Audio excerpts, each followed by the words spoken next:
Hi, everybody. My name is Andy Rozak. I'm the executive director here at the Institute for Childhood Preparedness. And I just wanted to say a couple of words. I know it's been a really hard few weeks here in the United States. Again, we have seen needless lives lost and tragedy and death and just some horrific things that, quite honestly, should never even be happening. Now, I don't have all the answers and I don't pretend to, but I do know there's a couple of things that we need to be thinking about. First off, we need to make sure that we're taking our emergency preparedness as seriously as can be.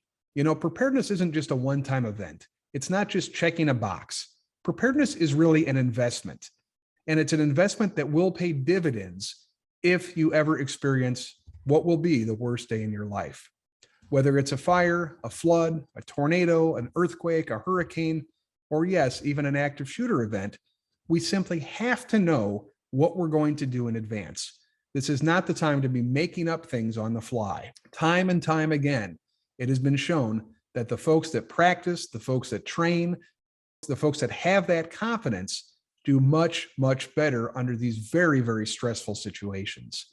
So I hope you'll join with me and channel some of that anger, channel some of that sadness, channel some of that anxiety and fear into something positive.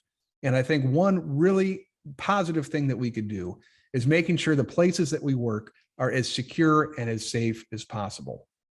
Sadly, we've seen an uptick in violence and in crime in the United States over the last couple of years. And early childhood programs, whether they be family child care homes, centers, Head Starts, after-school programs, they're not immune. And we've seen incidents now, more than ever, quite honestly, happening right at our front doors. We've got to start taking these issues seriously. We've got to start having conversations with our staff. We've got to start practicing what our response would be. Because ultimately, at the end of the day, we have a very, very monumental responsibility to ensure the kids that are entrusted in our care go home safely at the end of the day. Now, the good news is there's a ton of resources that are out there to help. We have on-demand courses. We have live training. We have training where we'll come to your site and do a risk assessment. We have training where we'll get into your classrooms and actually work with your teachers to make sure that their classrooms are as secure as possible, and even do some drills to see what we would do in an emergency situation. Also, in partnership with Griffin House, we have a series of books. And one of the books is Preschool Preparedness for an Emergency.